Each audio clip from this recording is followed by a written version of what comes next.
que se cortan o aquella reproducción in vitro, ¿verdad? A nivel de laboratorio.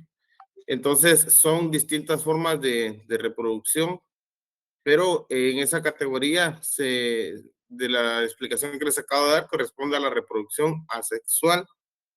Entonces, este tema que vamos a ver el día de hoy corresponde a la reproducción sexual, ¿sí? Significa de que tiene que haber una polinización. Esto significa que el polen debe caer, en este caso, al pistilo, ¿sí? Vamos a ver por ahí las partes de la flor. La parte sexual masculina de la flor son los estambres y la parte sexual femenina de la flor corresponde a los pistilos, ¿sí? Estambres y pistilos, ¿sí? El estambre aporta el polen, el pistilo lo recibe y es una forma de reproducción sexual en las plantas. Entonces, estos procesos de la reproducción sexual y cómo se dan estas formas de polinización, eso es lo que vamos a ver el día de hoy.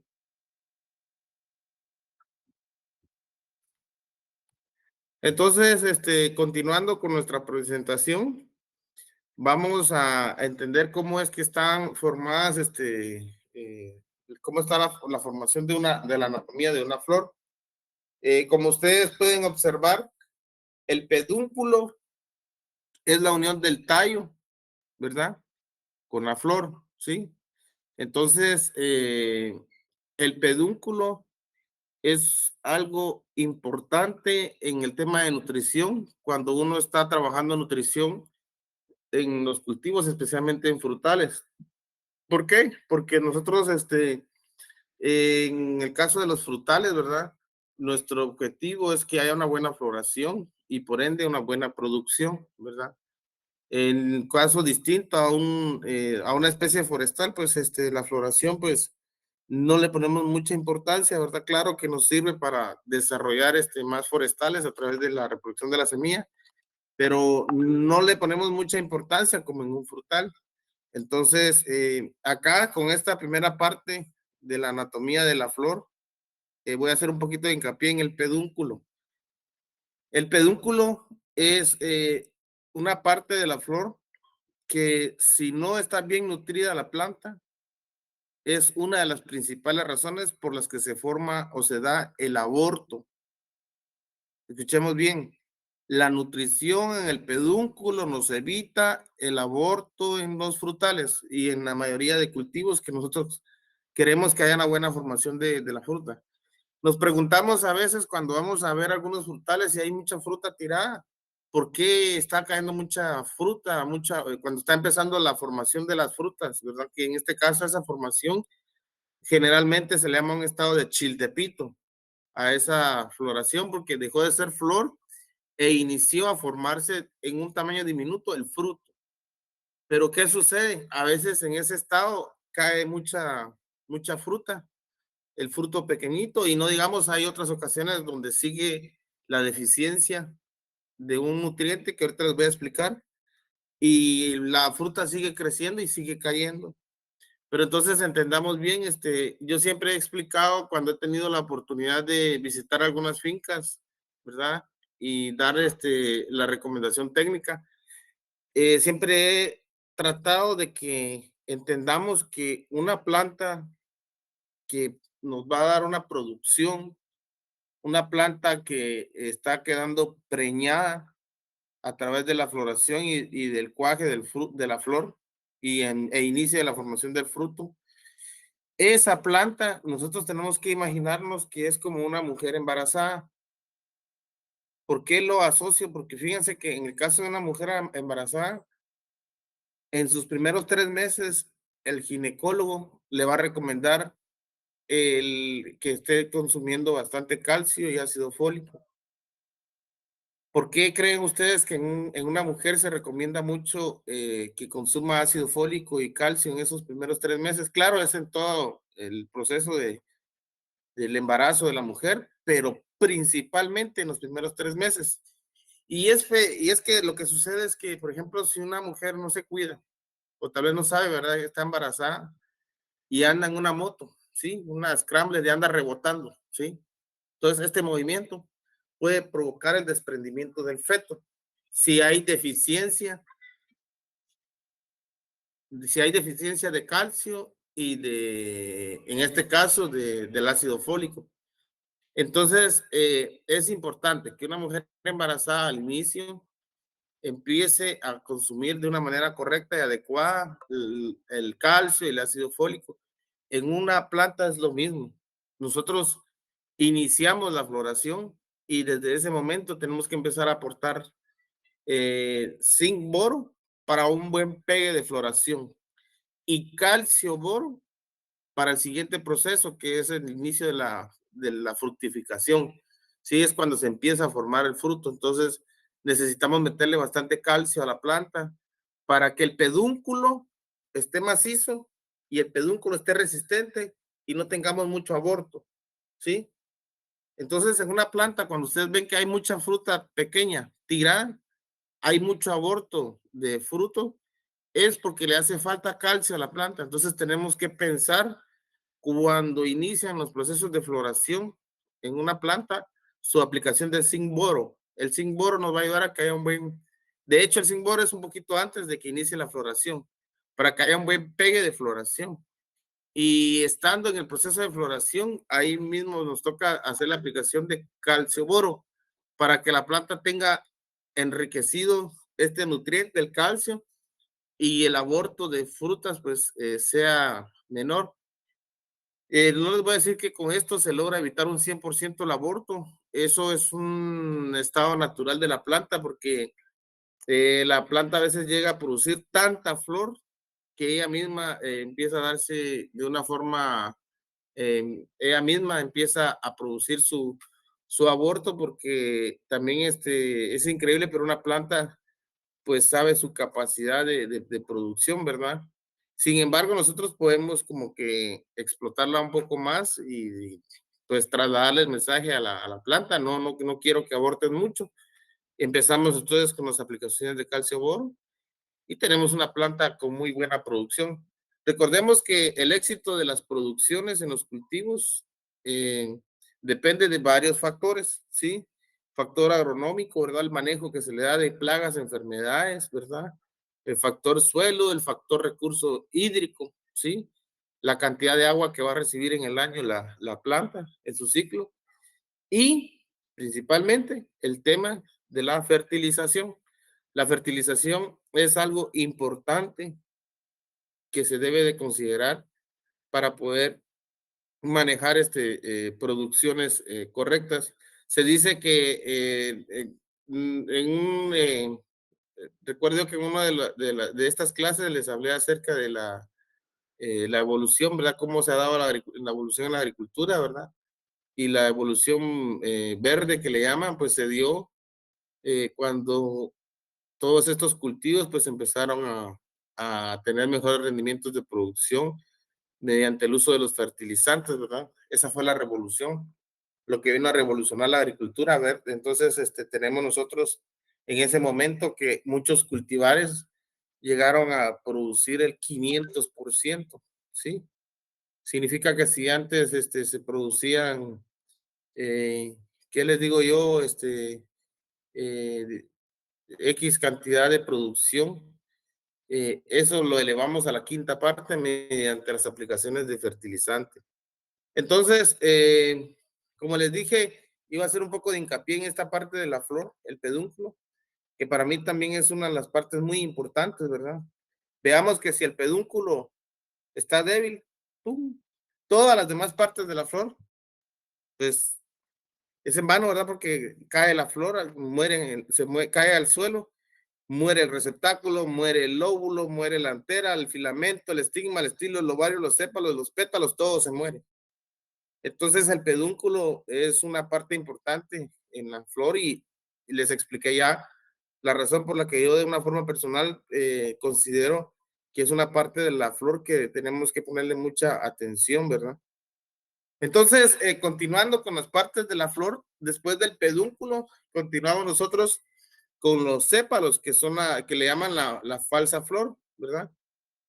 También conocido como la falsa floración, ¿verdad? En las En este caso, los sépalos corresponden al cáliz de la flor.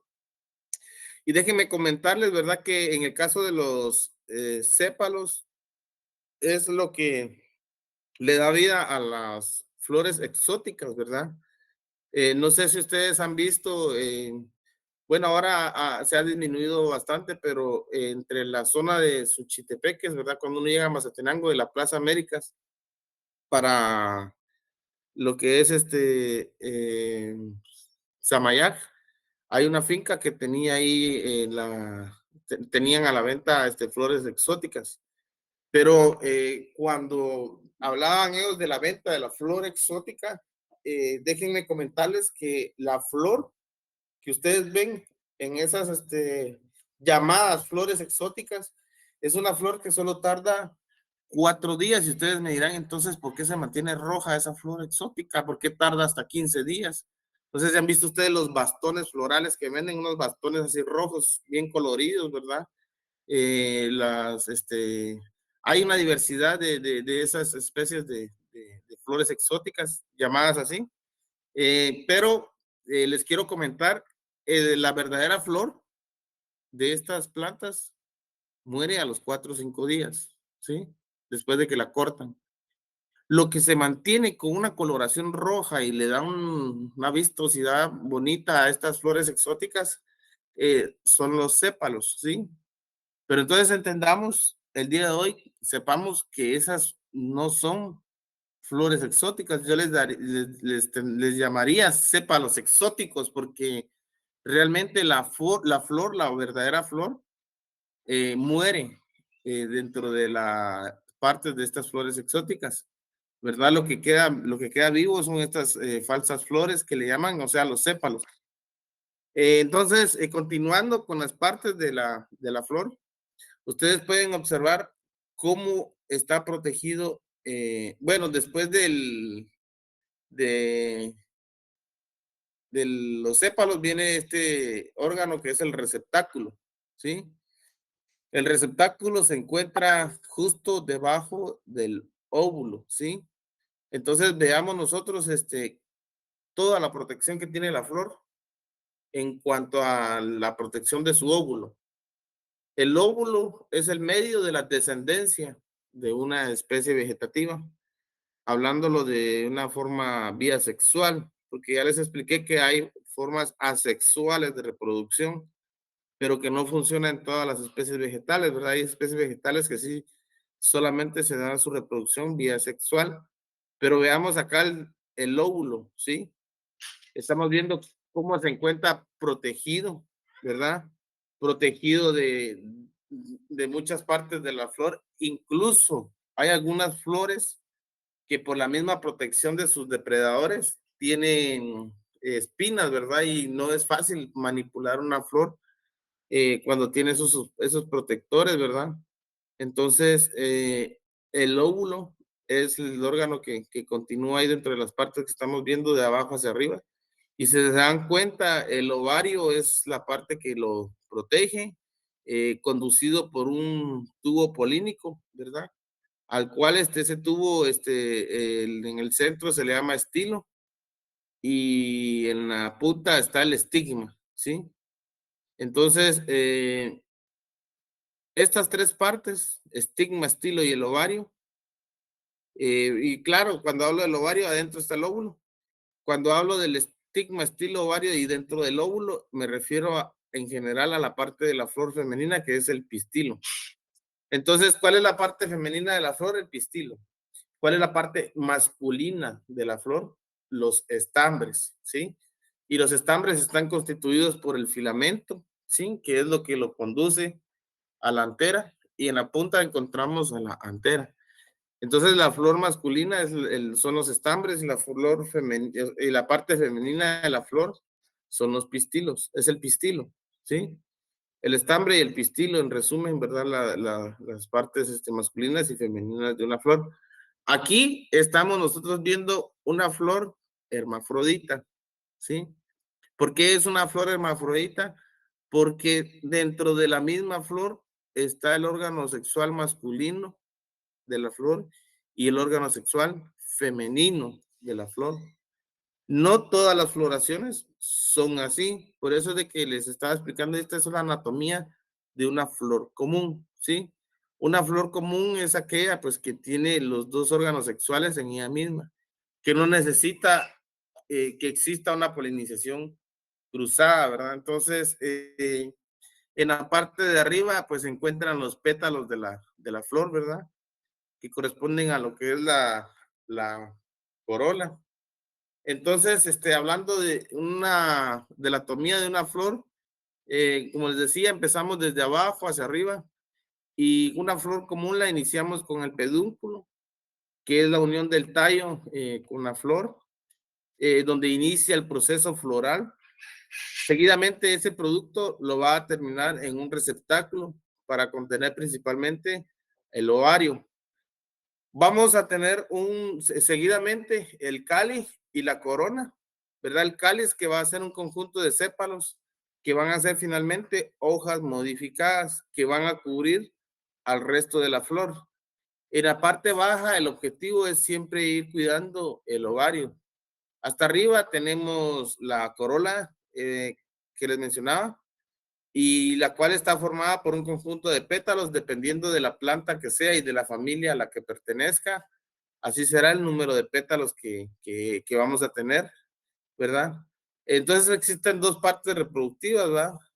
Que es en lo que nos vamos a basar el día de hoy, ¿verdad? Que es en este caso el gineceo y el androceo, ¿sí? El gineceo está representado por el pistilo, ¿sí? Y otra parte femenina de la flor es que este pistilo está dividido en estigma, estilo y ovario. El estigma va a ser el extremo superior del pistilo y va a ser el encargado de recibir el polen. El estilo va a ser el cuello o la extensión de la unión entre el estigma y el ovario, y dentro de ellos se va a formar el tubo polínico. Cuando se esté dando la polinización, luego vamos a tener el ovario, ¿verdad? El ovario va a tener en su interior uno o más óvulos, dependiendo de la especie. Van a estar protegidos por las carnosidades del ovario. Seguidamente vamos a tener al androceo, que está conformado por los estambres. Los estambres van a ser las estructuras de formación de gametos masculinos, ¿verdad?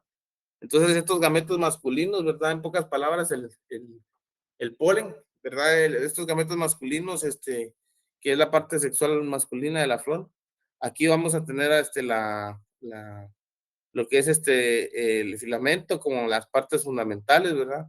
Dentro de la antera van a estar otras estructuras de formación de gametos masculinos, ¿verdad? Entonces, esta es la anatomía de una flor común, ¿verdad? Entonces, si se dan cuenta, y como les decía y les repito, la flor está diseñada para proteger de una manera correcta el ovario y el óvulo.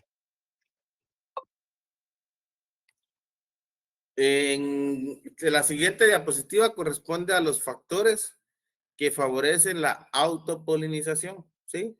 Entonces, aquí estamos en esta diapositiva, vamos a hablar de la autopolinización. Entonces, ¿qué tiene que venir a su mente inmediatamente? Una flor hermafrodita, ¿sí? Una flor como la que vimos en la diapositiva anterior, donde van a estar presentes las partes masculinas y las partes femeninas de la flor. Entonces, ¿cuándo se va a dar una autopolinización? Se va a dar cuando existen flores hermafroditas, ¿sí? Solo en flores hermafroditas se va a dar una autopolinización. ¿Por qué? Porque estando el órgano sexual masculino y en la misma flor el órgano sexual femenino, ella misma se autopoliniza, ¿sí? Entonces, una característica de esta autopolinización es que el polen cae en el mismo estigma, ¿sí? Entonces, veamos acá en la diapositiva esta donde tenemos el estigma, ¿sí? Entonces, veamos, como les decía, el pistilo es el órgano reproductor femenino y el estigma es lo primero que está en la flor. donde cae el polen, que es, digamos, la manera de cómo se va a reproducir esta planta, ¿verdad? La reproducción de ella es una autopolinización. Entonces tenemos de que el polen cae en el mismo estigma. Pero ¿cómo se va a lograr eso? ¿Sí? Si ustedes ven, el estigma está por arriba de la parte del órgano reproductor masculino, ¿sí? Entonces, ¿cómo se logra eso? Acá dice que el polen debe madurar al mismo tiempo que los óvulos, ¿sí? O sea que en el tercer punto de esta diapositiva estamos hablando que de la misma manera en que van madurando los estambres, van madurando los pistilos en la flor. Y cuando ya está maduro el polen, ¿verdad? Que es liberado de los estambres, el pistilo también en su interior ya tiene maduro el óvulo para poder propiciar la polinización. Entonces, en las floraciones donde los estambres son más largos que el pistilo, ¿sí? Regresamos acá. Los estambres son más largos que el pistilo. Estamos hablando de una floración que está la flor extendida hacia la parte vertical, ¿sí? La flor está hacia arriba. Entonces, la flor está hacia arriba, los estambres están aquí arriba y los pistilos aquí abajo. Entonces, el estambre libera el polen y cae a los pistilos, ¿sí? Entonces tenemos una flor así vertical, ¿sí? Como la de esta figura, pero acá tenemos que saber de que el estambre está por arriba del pistilo. Entonces, si la flor es así, los estambres tienen que estar más arriba por obvias razones para que el polen caiga al pistilo y se dé la polinización.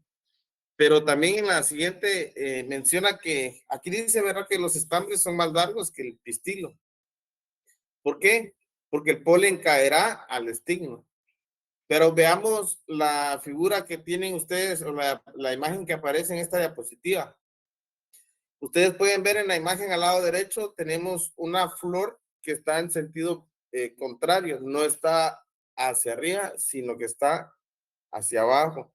Entonces, ¿cómo se da la polinización ahí? Pues los órganos productores de esta flor cambian en cuanto al tamaño o a lo largo de cada uno de ellos. ¿Por qué? Porque en este caso los estambres son más cortos que el pistilo, ¿sí? ¿Por qué? Porque es necesario que los estambres le liberen el polen y que caiga al estigma, el, el polen. Por esa razón, hablando de una flor invertida, los estambres están acá y el pistilo está hasta aquí abajo, entonces el estambre libera su polen y cae en la parte de abajo del pistilo, ¿sí? Entonces, dependiendo de en qué sentido esté la flor, nosotros vamos a tener, así de esa manera, vamos a tener definido de que en dónde va a estar la posición de los estambres, ¿verdad? Si la flor es abajo y están aquí abajo y hasta aquí arriba el pistil para que caiga el polen. Entonces, esa es la parte que tenemos que considerar, ¿verdad? En cuanto a esta autopolinización. Entonces, aquí dice que si la flor es invertida o colgante, los estambres son más cortos que el pistilo, ya les expliqué la razón. O algo importante también es que hay una mayor cercanía entre lo que es la antera y el estigma, ¿sí? Entonces, veamos la posición de la antera y el estigma en esta diapositiva. Ya ubicamos dónde está la antera, ya ubicamos dónde está el estigma. Entonces menciona acá que hay una mayor cercanía entre estos dos órganos sexuales reproductores de la flor. Y también se puede dar un doblez de estambres en la autopolinización. Pasando a la siguiente diapositiva.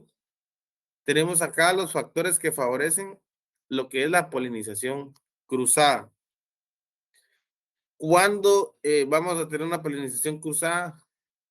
Cuando una planta no tiene flores hermafroditas, ¿sí? O puede ser que sea una planta con flor hermafrodita, pero el crecimiento del órgano sexual masculino y el del órgano sexual femenino crecen en diferentes tiempos. Entonces, cuando la flor femenina o el óvulo está dispuesto, no, en la flor hermafrodita no está la disponibilidad de los estambres para liberar el polen. Entonces, necesita esta planta que el polen sea recibido de otra flor masculina para su reproducción. Y esta polinización cruzada, ¿quiénes nos ayudan a realizarla?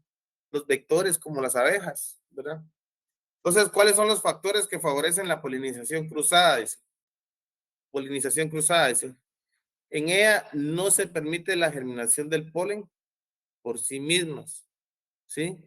O sea que aunque tuviera el estambre disponibilidad de liberar el polen, dice que ellas no pueden germinar, o sea, no permite la germinación del polen de la misma flor y el desarrollo del llamado tubo polínico. Sí, o sea que no se desarrolla el tubo polínico en estas polinizaciones cruzadas.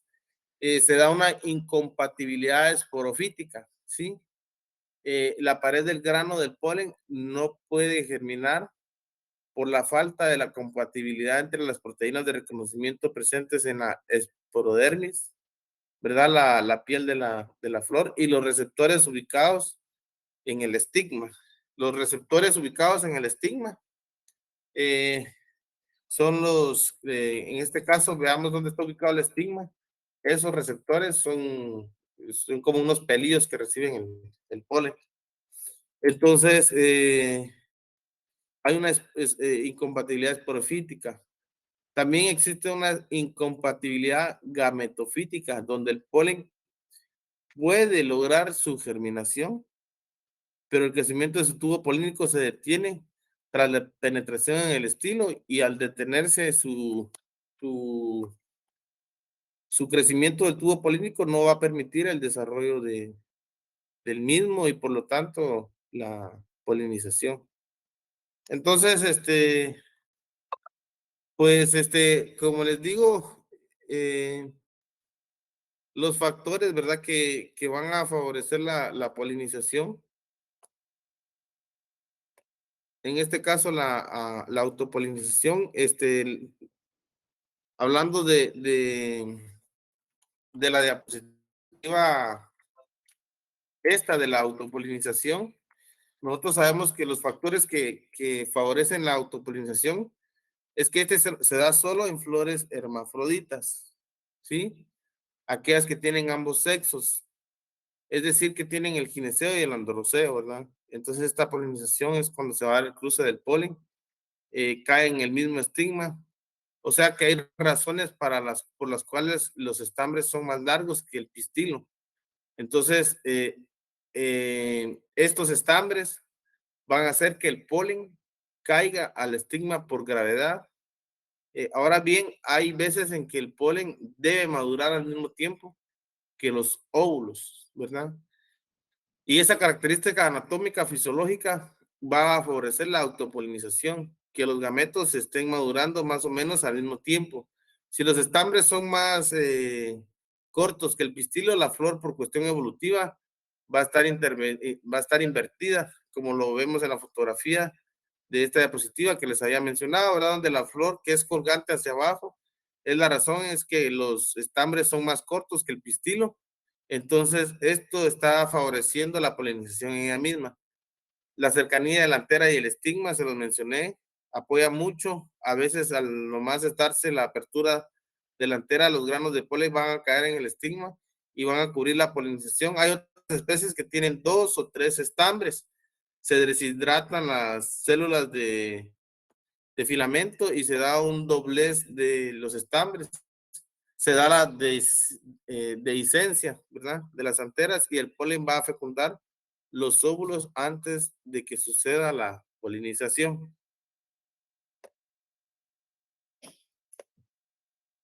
Entonces, en la siguiente diapositiva, que era en la que estábamos,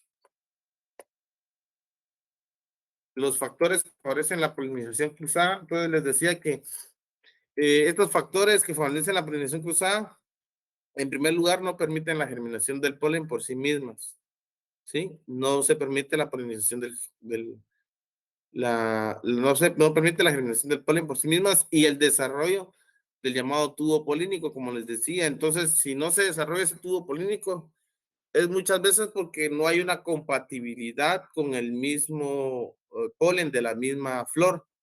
Por lo tanto, tendría que recibirlo de otra flor, ¿verdad? Hay dos tipos de incompatibilidad, que son las que aparecen en esta diapositiva. Ahora que está la incompatibilidad esporofítica, en la cual la pared del grano del polen no puede germinar por falta de compatibilidad entre las proteínas de reconocimiento presentes en la expodermis y los receptores ubicados en el estigma. En la expodermis nos referimos a la piel de la flor, que para que exista una buena unión entre el polen y el estigma, debe haber compatibilidad bioquímica entre las superficies de esas células. O sea, más que todo en compatibilidad proteínica. No existe compatibilidad genética, por lo tanto, hay compatibilidad esporofítica. La incompatibilidad gamética se da donde el polen puede lograr la germinación, pero el crecimiento de su tubo polínico se detiene tras la penetración en el estilo. Lo que sucede es que hay que hablar de dos partes del ciclo de las plantas, ¿verdad? Que está el ciclo esporofítico y el ciclo gametófito. El esporófito va a ser el crecimiento de las partes vegetativas, pero el gametófito va a ser cuando ya hay crecimiento de la flor. Entonces, si no se da este crecimiento del tubo polínico, va a haber una incompatibilidad de tipo, una incompatibilidad de tipo gametofito. Esto va a favorecer entonces la polinización cruzada. El estigma va a recibir, por lo tanto, polen ya maduro. En la India, pues se ha hecho un polen con características homocigotas, con la capacidad de coadyuvar a la formación del tubo polínico. Y lo recibe y se da de esa manera este tipo de polinización. Entonces, en esta polinización cruzada, necesitamos nosotros que el polen llegue de otra flor a esta floración. Entonces puede ser el factor viento que lo arrastre y caiga, o el mismo factor de los vectores, en este caso, los animalitos, ¿verdad? Que pueden ser las abejas. Existe la autoincompatibilidad, ¿sí? Y esta es la incapacidad de una planta hermafrodita, ¿sí? Una planta hermafrodita, entonces les decía que es aquella que tiene los dos reproductores de las flores, el reproductor femenino y el reproductor masculino en ella. Entonces la autoincompatibilidad es la incapacidad de una planta hermafrodita de producir semillas por autopolinización, ¿sí? Aunque estén presentes los gametos viables, o sea, los gametos, ¿verdad? Que es la flor masculina, aunque esté presente y libere el polen, es una estrategia reproductiva para evitar la autogamia y para promover la fecundación entre individuos que no estén relacionados y por ende es un mecanismo creado de nueva variabilidad genética. ¿En cuáles se da esta variabilidad? O sea, este mecanismo o esta estrategia que tienen estas plantas, ¿verdad? Se dan las familias de las solanáceas, las poáceas, asteráceas, las brasicáceas, rosáceas y fabáceas, ¿sí? Entonces, veamos por acá, en el caso de las solanáceas, ¿verdad? Estos cultivos, como el tomate, ¿verdad? Y el chile pimiento, ¿verdad?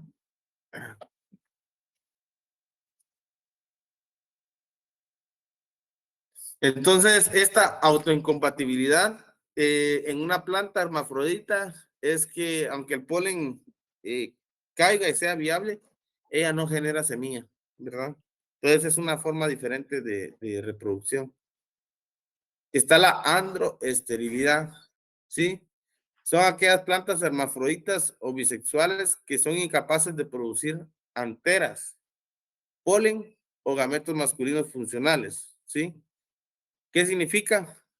Que, bueno, la verdad es que entonces, si es una planta hermafrodita y no está reproduciendo su órgano sexual masculino, entonces, ¿cómo es que se da eso, verdad? O sea, en este caso, la androesterilidad se da en una planta que en algún momento dado tuvo sus dos órganos sexuales, femenino y masculino, pero la androesterilidad provoca que el reproductor masculino no se desarrolle, ¿sí?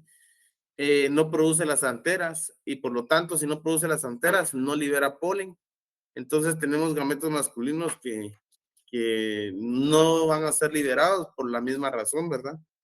Entonces, esto ha sucedido en todas las especies vegetales heredables, ¿verdad?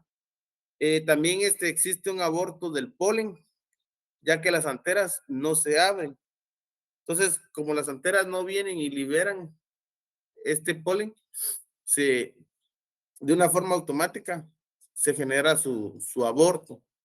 Entonces, veamos lo interesante, ¿verdad? De esta androesterilidad es que la flor, el órgano sexual masculino, como que quiere empezar a crecer y las anteras, ¡pum!, ya no crecen, se detienen y el polen que inició a formar, lo que sucede es que se queda ahí dentro y se aborta.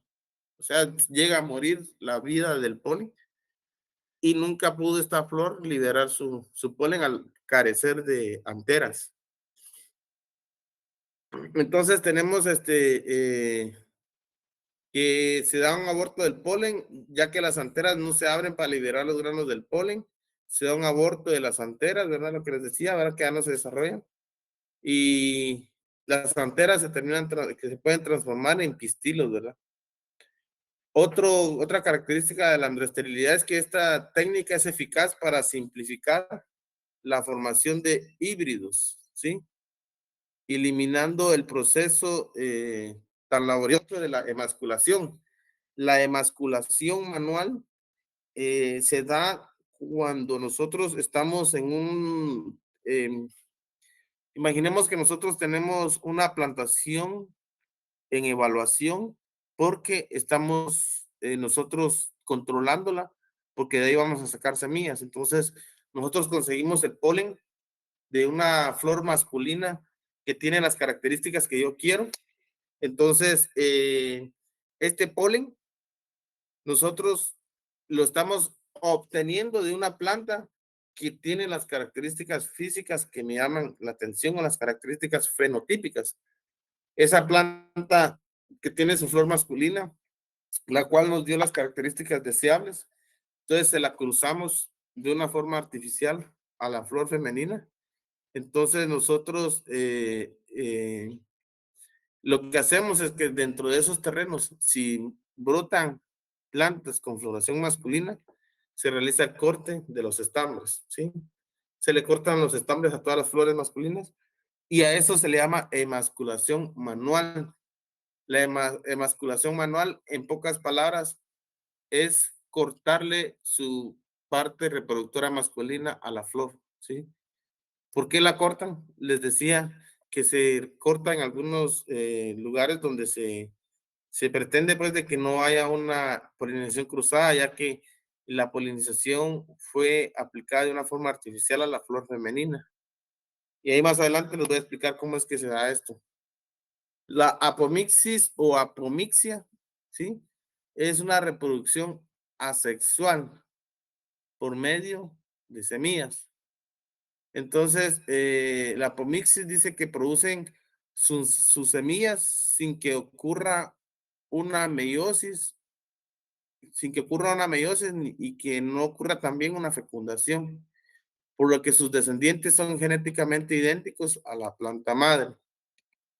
En la apomixis se permite la fijación indefinida de genotipos altamente adaptados a su ambiente, ¿verdad? Entonces, cuando hablamos de esta androesterilidad, y les mencionaba, ¿verdad?, la razón por la cual se realiza la emasculación manual, ahí en la fotografía ustedes pueden ver justamente que está la persona ahí cortando los estambres de la flor masculina.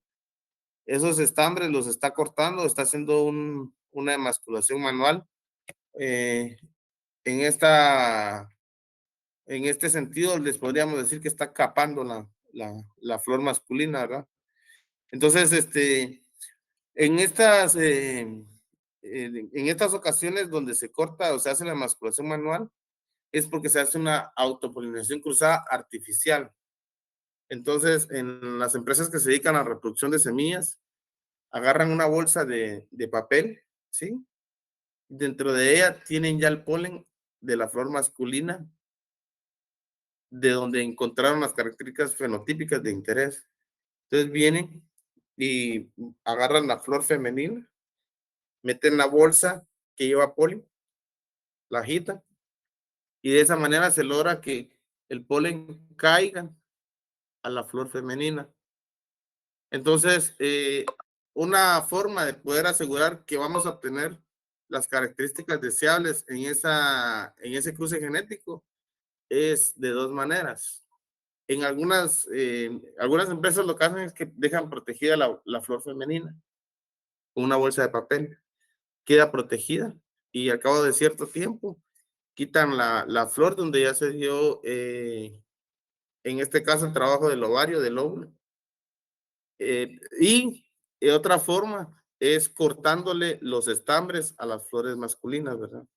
Pero entonces cuando ustedes vean una plantación donde hay bolsas de papel en la flor, es porque están haciendo una polinización cruzada artificial y seguramente es porque están tratando de obtener material genético o están haciendo mejoramiento genético. Bueno, eso es lo que les quería presentar el día de hoy. Tenía un video por acá, pero por tema de tiempo no me da chance de poderles presentar el video, pero yo creo que con las fotografías que les presenté el día de hoy en esta presentación, pues creo yo que traté de poderles ejemplificar un poquito, ¿verdad? La fotografía adjunta en esta diapositiva corresponde a la emasculación manual, ¿sí? Que es el corte de los estambres, el corte de la parte reproductora masculina de la flor. Entonces, muchas gracias por su atención. Nos vamos a quedar acá el día de hoy. Eh, Finalizamos con nuestra semana 8 y el tema que abordamos el día de hoy fue la anatomía y morfología de la polinización. Pasen un buen fin de semana, pasen buena tarde, nos quedamos acá y nos vemos primeramente Dios el próximo día de clases.